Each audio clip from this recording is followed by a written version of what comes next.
कहानी की शुरुआत में हमें इस कहानी के मेन कैरेक्टर सैंग यू को दिखाया जाता है, जो पेशे से एक स्क्रिप्ट राइटर होता है, पर उसके पास स्क्रिप्ट लिखने के लिए नए नए आइडियाज नहीं होते, जिसकी वजह से ज्यादा लोग उसको काम नहीं देते और वो गरीब है। उसके पास इस समय खाना खाने और अपने मकान का रेंट देने के पैसे भी नहीं होते। पर सैंग के इतना गरीब होने की एक दूसरी वजह और होती है। असल में सैंग पिछले 6 महीने से नहीं सोया है। वो जब भी सोने की कोशिश करता है तो उसके सपने में एक शैडो डीमन आता है और उसको मार देता है। यही वजह है कि सैंग काम नहीं कर पा रहा है। वो एक दिन ट्रेन से अपने घर आ रहा होता है कि तभी वहाँ पर एक शैडो डीमन आ जाता है और सैंग की गर्दन ट्रेन की पटरी पर घिस देता है, जिससे उसकी मौत हो जाती है। पर तभी सैंग की आंख खुल जाती है। असल में इस बार भी सैंग एक सपना ही देख रहा होता है। वो जब भी सोने की कोशिश करता है तभी वो शैडो डीमन उसके सपने में आकर उसको मार देता है। अब सपने से बाहर आकर सैंग फिर से स्क्रिप्ट लिखने लगता है, पर तभी उसके गेट पर उसका मालिक नॉक करता है, जिसको देखकर सैंग वहाँ की खिड़की से बाहर भाग जाता है, क्योंकि उसने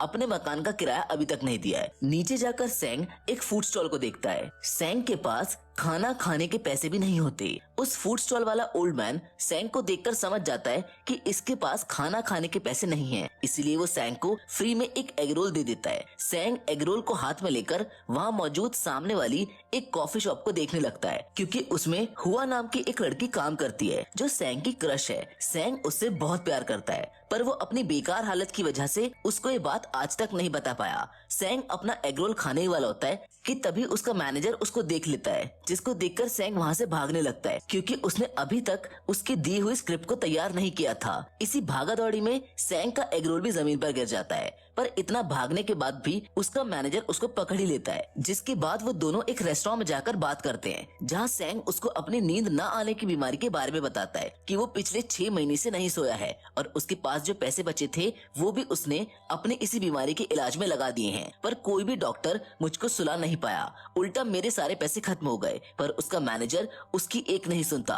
वो उसको उल्टा सीधा बोलकर उससे अपने स्क्रिप्ट को 10 दिन में पूरा करने को कहता है और वहाँ से चला जाता है। अब जब सैंग वापस अपने घर जाकर देखता है तो उसे उसका सारा सामान घर से बाहर निकला हुआ मिलता है, यानी उसके मकान मालिक ने उसे घर से बाहर निकाल दिया। सैंग रात को अपना लैपटॉप लेकर एक कैफे में बैठकर काम कर रहा होता है। काम करते करते उसकी आंख लग जाती है और वो सो जाता है कि तभी वहाँ पर सब बदलने लगता है और सैंग के सपनों वाला डीमन उस कैफे में एक जंजीर को लेकर आ जाता है और उस जंजीर से सैंग का गला घोटकर उसको मार देता है कि तभी झटके से सैंग की आंख खुल जाती है और वो सपने से बाहर आकर देखता है कि उसका लैपटॉप कोई चुरा कर ले गया है। जिसके बाद सैंग अपनी इस बेमतलब की लाइफ से अब काफी परेशान हो चुका था। वो धीरे धीरे अपनी जिंदगी के इस गहरे दलदल में डूबता जा रहा था और उसको इस दलदल से निकालने वाला भी कोई नहीं था, क्योंकि सैंग के मॉम डैड तो उसको बचपन में ही छोड़कर चले गए थे। उसका कोई दोस्त भी नहीं था, इसीलिए अब वो अपनी इस बेकार की जिंदगी से छुटकारा पाने का सोचता है। वो अपने मैनेजर को सॉरी लिखता है और उससे कहता है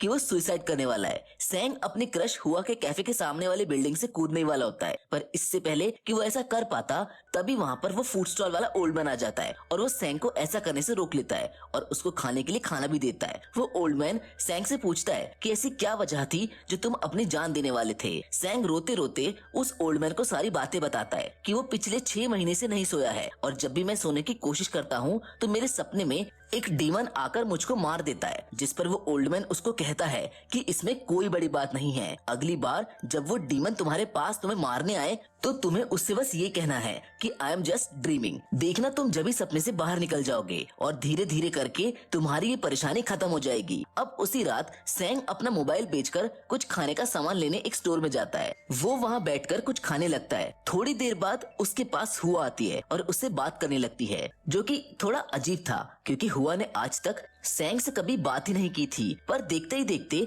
हुआ तो उसी सपने वाले डीमन में बदल जाती है और सैंग के सीने में एक तलवार घुसाने लगती है। लेकिन तभी सैंग को उस ओल्ड मैन की बातें याद आती है और वो बोल देता है आई एम जस्ट ड्रीमिंग, जिसकी मदद से वो तुरंत ही सपने से बाहर आ जाता है। पर वो देखता है कि सपने में जिस तलवार से उसको मारा जा रहा था वो भी उसके साथ यहाँ पर आ गई है। सैंग को लगता है कि वो अभी भी शायद सपने में ही है। वो उस तलवार को लेकर उस स्टोर से भाग जाता है, पर अब उसको सपने और हकीकत के बीच फर्क समझ नहीं आ रहा था। वो अपने आप को जोर जोर से थप्पड़ मारने लगता है, जिससे उसको ये पता चल जाता है कि वो सपने में नहीं है। पर अभी भी उसको ये समझ नहीं आया था कि ये तलवार मेरे सपने से बाहर कैसे आ गई। वो बार बार उस तलवार को देखने लगता है। वो तलवार देखने में बहुत ज्यादा कीमती लग रही होती है, इसीलिए सैंग उसको बेचने की सोचता है। वो उसको एक एंटीक शॉप पर लेकर जाकर बेच देता है। उसे उस तलवार के बहुत सारे पैसे मिलते हैं। इतने पैसे तो सैंग ने सोचे भी नहीं थे। सैंग बहुत खुश हो जाता है और सबसे पहले वो एक महंगे रेस्टोरेंट में जाकर खाना खाता है। फिर वो अपने लिए नए कपड़े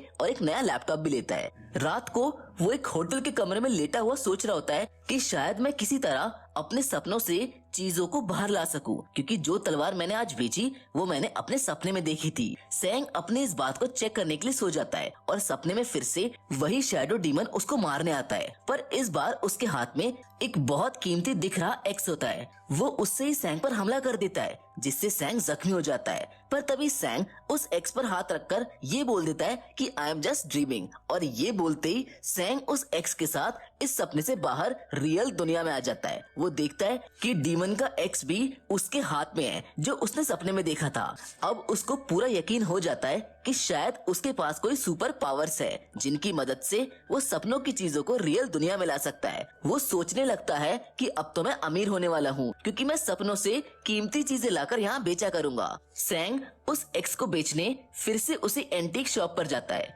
पर इस बार उसे एक्स के इतने पैसे नहीं मिलते। लेकिन फिर भी वो उन सब पैसों से वो सामान खरीद लेता है जो कभी सैंग ने अपनी लाइफ में देखा ही नहीं था। अब उसने अपना पूरा लाइफस्टाइल बदल दिया होता है। वो देखने में भी किसी स्मार्ट जेंटलमैन जैसा लग रहा होता है। रात को वो एक म्यूजियम की फोटो को अपने सामने रख लेता है, क्योंकि उसको लगता है कि वो जो चीज बाहर की दुनिया में देख कर जाएगा शायद वही उसको सपने में दिखाई देगी। वो उसी म्यूजियम की फोटो को देखता देखता सो जाता है और सपने की दुनिया में उसी म्यूजियम के अंदर आता है। पर इस बार ऐसा नहीं होता जैसा सैंग सोच कर आया था। इस बार वो डीमन उसको मार देता है। सैंग रियल दुनिया में जाकर फौरन नींद की गोली लेकर सो जाता है और एक बार फिर उसी म्यूजियम में आ जाता है। इस बार जो भी उसके हाथ लगता है या जो भी उसको कीमती लगता है वो उसको अपने हाथ में लेकर आई एम जस्ट ड्रीमिंग बोलकर सपने से बाहर आ जाता है। और इस बार जो उसने सपने से चुराया होता है वो बहुत ज्यादा कीमती चीजें होती हैं। वो अब की बार उन चीजों को एक दूसरी जगह पर बेचने जाता है, जो उन चीजों के लिए उसको $2 मिलियन देते हैं। पर तभी सैंग पर एक गैंगस्टर की नजर पड़ जाती है, जो ये सोचने लगता है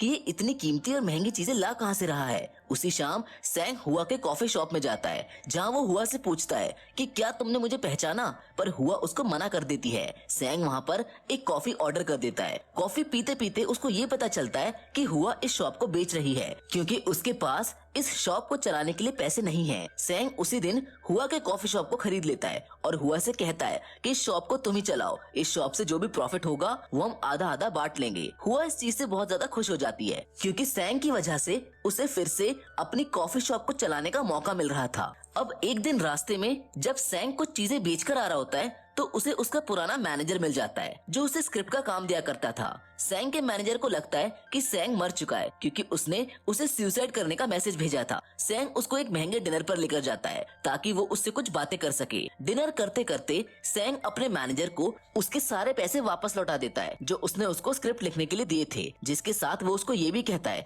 कि मैं आगे से तुम्हारे लिए स्क्रिप्ट का काम नहीं करूंगा। उसका मैनेजर शॉक्ड रह जाता है और ये सोचता है कि यार कल तक तो इसके पास खाना खाने तक के पैसे नहीं थे, पर आज अचानक से ये इतना अमीर कैसे हो गया। उधर हुआ सैंग को उसकी शॉप दोबारा चलाने का एक मौका और देने के लिए उसे एक डिनर पर लेकर जाती है, जहां उन दोनों के बीच बहुत अच्छी बातें होती हैं, क्योंकि सैंग भी अब एक जेंटलमैन बन चुका था। धीरे धीरे हुआ और सैंग के बीच की दूरियां कम होने लगती है और अब हुआ को भी सैंग थोड़ा थोड़ा पसंद आने लगा था। उसी रात सैंग का मैनेजर सैंग को अपने साथ ड्रिंक्स के लिए ले जाता है, ताकि ड्रिंक्स के बहाने वो उससे उसके अमीर होने का राज पता कर सके। पर सैंग कुछ ज्यादा ही पी लेता है। उसका मैनेजर उसे उठाकर उसके घर ले आता है, जो कि उसका पहले से ही प्लान था कि वो किसी तरह सैंग के घर में घुस जाए। वो सैंग के घर में हर चीज की तलाशी लेने लगता है। वहीं सैंग बहुत ज्यादा नशे में होता है, इसीलिए वो सपनों की दुनिया में चला जाता है और वो वहाँ से अपने हाथों में बहुत सारी सोने की चेन लेकर वापस आता है। ये करते हुए उसे उसका मैनेजर भी देख लेता है, क्योंकि वो भी वहीं पर था। उसका मैनेजर अब जान जाता है कि सैंग इतना अमीर कैसे हुआ, उसके पास कोई तो सुपर पावर है। सैंग का मैनेजर सैंग को उसे काम पर रखने के लिए कहता है। वो बोलता है कि सैंग मुझे अपने साथ काम पर रख लो, तुम जो कहोगे वो मैं करूंगा। अब क्योंकि उसने सैंग का राज देख ही लिया था तो सैंग को जबरदस्ती उसे अपने साथ काम पर रखना पड़ता है। जब रात को सैंग सपने में जाने के लिए सोने जाता है तो उसका मैनेजर उसकी बॉडी की रक्षा करने के लिए बाहर खड़ा होता है। सैंग भी अब सपनों की दुनिया का बहुत ज्यादा एक्सपर्ट हो गया था। उसका अब अपने सपनों पर पूरा कंट्रोल था। वो सपनों में जहाँ चाहे वहाँ पर जा सकता था, वो जो चाहे कर सकता था। वो इस बार एक बैंक को लूटने जाता है और अब तो वो सपने वाले डीमन को बड़ी आसानी से हराने लगा था। सैंग धीरे धीरे करके एक मिलियनेयर बनता जा रहा था। वो अब सपनों से कार्स भी चुराने लगा था। वो सपनों से चुराए गए पैसे में से कुछ पैसे उस फूड स्टॉल चलाने वाले बूढ़े आदमी को भी दे देता है, क्योंकि उन्होंने ही उसको उस दिन मरने से बचाया था और उनकी बताई गई बात की वजह से ही वो उन सपनों से बिना मरे बाहर आ रहा है। अब एक दिन हुआ को पता चल जाता है कि सैंग एक स्क्रिप्ट राइटर है। उसे लगता है कि वो इतना अमीर अपने स्क्रिप्ट्स की वजह से है। सैंग भी अपने राज को छुपाने के लिए हुआ की बात को सच कर देता है। वो उसी रात एक बहुत ज्यादा अच्छी स्क्रिप्ट लिखता है और उसको अपने मैनेजर को दे देता है। उसका मैनेजर उस स्क्रिप्ट को पढ़कर रोने लगता है और बोलता है कि ये बहुत अच्छी और बहुत इमोशनल स्क्रिप्ट है। ये हम अगर किसी को बेचेंगे तो हमें इसके बहुत ज्यादा पैसे मिलेंगे। एक दिन सैंग सोने के बाद सपनों की दुनिया में ऐसी जगह जाता है जहाँ हर तरफ सोना ही सोना पड़ा होता है। उसको वहाँ पर एक बूढ़ा राक्षस बैठा हुआ मिलता है जो किसी राजा की तरह लग रहा होता है। उसके पेट पर एक बहुत कीमती बेल्ट लगी होती है। जैसे ही सैंग उस बेल्ट को वहाँ से निकालने की कोशिश करता है उसका हाथ जलने लगता है, पर फिर भी वो नहीं रुकता और पूरी जान लगाकर उस कीमती बेल्ट को निकाल लेता है। पर तभी वो राक्षस सैंग के सीने पर अपनी उंगलियों से एक निशान बना देता है, पर सैंग को इस चीज का ध्यान ही नहीं जाता और वो उस बेल्ट को लेकर अपने सपने से बाहर आ जाता है। अब जैसे ही सैंग अपने सपने से बाहर आकर बैठता है तो उसके सीने पर उसी जगह एक तलवार आकर लगती है जिस जगह पर उस राक्षस ने निशान बनाया था। पर सैंग इस चीज पर ज्यादा ध्यान नहीं देता। अब एक रात को फिर से सपने में जाता है, पर इस बार उसका वहाँ जाने का मन ही नहीं होता, लेकिन फिर भी वो चला ही जाता है, जहाँ वो इस बार अपने सपने के अंदर एक बहुत ऊंचे टावर पर जाता है। वहाँ पर उसको एक आदमी खड़ा हुआ दिखाई देता है। सैंग जैसे ही उस आदमी को जाकर देखता है तो वो कोई और नहीं बल्कि वो खुद ही होता है, जिसको देखते ही सैंग हड़बड़ी में अपने सपने से जाग जाता है। उसे अपना वो सपना अभी भी कुछ समझ नहीं आ रहा होता है। वो उठकर शीशे में अपना चेहरा देखता है तो उसको अपने चेहरे पर एक काफी बड़ा चोट का निशान दिखाई देता है और धीरे धीरे उसकी बॉडी पर बहुत सारे निशान बनने लगते हैं। असल में हर बार जब डीमन सैंग को मारता था और उसको जब चोटें लगती थी, ये उन्हीं जख्मों के निशान थे जो अब सैंग की रियल बॉडी पर भी दिख रहे हैं। सैंग को कुछ भी समझ नहीं आ रहा होता है कि उसके साथ अब ये सब क्या हो रहा है। वो अपने साथ हो रही इन चीजों के बारे में जानने के लिए एक बार फिर से उसी ओल्ड मैन से सलाह लेने के लिए जाने लगता है, पर बीच रास्ते में उसको गैंगस्टर्स के लोग उठा लेते हैं जो सैंग को उन कीमती चीजों को बेचते हुए देखा करते थे। वो सैंग को पकड़कर उससे $10 मिलियन मंगवाने को बोलते हैं। सैंग अपने मैनेजर से उन पैसों को मंगवा लेता है, पर गैंगस्टर के लोग पैसे लेने के बाद सैंग के मैनेजर को भी पकड़ लेते हैं, जिसके बाद वो सब सैंग के साथ उसके घर पर जाते हैं जहां उसने सपने से चुराई सारी कीमती चीजों को रखा हुआ था। उधर हुआ को भी सैंग की चिंता हो रही थी क्योंकि सैंग उसके कॉल का जवाब नहीं दे रहा था, जिसकी वजह से वो भी सैंग के घर आ जाती है और उस गैंगस्टर के आदमी उसको भी पकड़ लेते हैं। जिसके बाद वो गैंगस्टर अपने आदमियों से उन तीनों को मार के सैंग के घर से सारा कीमती सामान उठाने को कहता है, पर ये सुनकर सैंग के मैनेजर को गुस्सा आ जाता है और वो अपने बंधे हुए हाथों से एक आदमी को मारकर नीचे गिरा देता है। सैंग भी इस चीज का फायदा उठाते हुए एक आदमी को काट लेता है और वो तीनों वहाँ से भागने लगते हैं, पर गैंगस्टर के आदमी सैंग की कमर में चाकू मार देते हैं, जिसके साथ वो उसके मैनेजर को भी जान से मार देते हैं। सैंग जख्मी हालत में हुआ को अपने साथ लेकर वहाँ से बाहर की ओर भागने लगता है, पर गैंगस्टर के लोग उसकी टांग में चाकू मारकर उसको बहुत बुरी तरह से मारने लगते हैं, जिसकी वजह से सैंग बेहोश हो जाता है। वहीं हुआ भी इस लड़ाई में जख्मी हो गई थी। उधर बेहोश होने के बाद सैंग सपनों की दुनिया में चला जाता है, जहाँ पर पहले तो उसको अपनी कुछ पुरानी यादें दिखती हैं। फिर वो एक अजीब सी जगह पहुँच जाता है जिधर उसकी पूरी बॉडी पर कीचड़ लगा होता है, पर धीरे धीरे वो उतरने लगता है, जिसके बाद उसे वहाँ पर एक बहुत बड़ी ग्लास की दीवार दिखाई देती है, जिसकी दूसरी तरफ उसको हुआ नजर आती है। वो उस दीवार को काफी तोड़ने की कोशिश करता है, पर वो उसको तोड़ नहीं पाता। तभी वो धीरे धीरे उसी शैडो डीमन में बदल जाता है जो उसके सपनों में उसको मारा करता था, और उसके हाथ में एक तलवार भी होती है। वो उस तलवार की मदद से उस दीवार को तोड़ देता है और ना जाने कैसे रियल दुनिया में हुआ के पास आ जाता है और एक बंदूक को लेकर उस गैंगस्टर और उसके लोगों को मारने लगता है। पर मरने से पहले गैंगस्टर के लोग हुआ को भी गोली मार देते हैं, जिसकी वजह से उसकी वहीं पर मौत हो जाती है। तभी हम सैंग की रियल बॉडी को भी वहाँ पर पड़ा हुआ देखते हैं, जिसको वो डीमन गोली मार देता है और सैंग की भी वहाँ पर मौत हो जाती है। अब सैंग के मरते ही उसके द्वारा सपनों से चुराई गई सारी चीजें जिस किसी के भी पास होती हैं, वो सब गायब हो जाती हैं। और तभी सैंग अपने सपने से जाग जाता है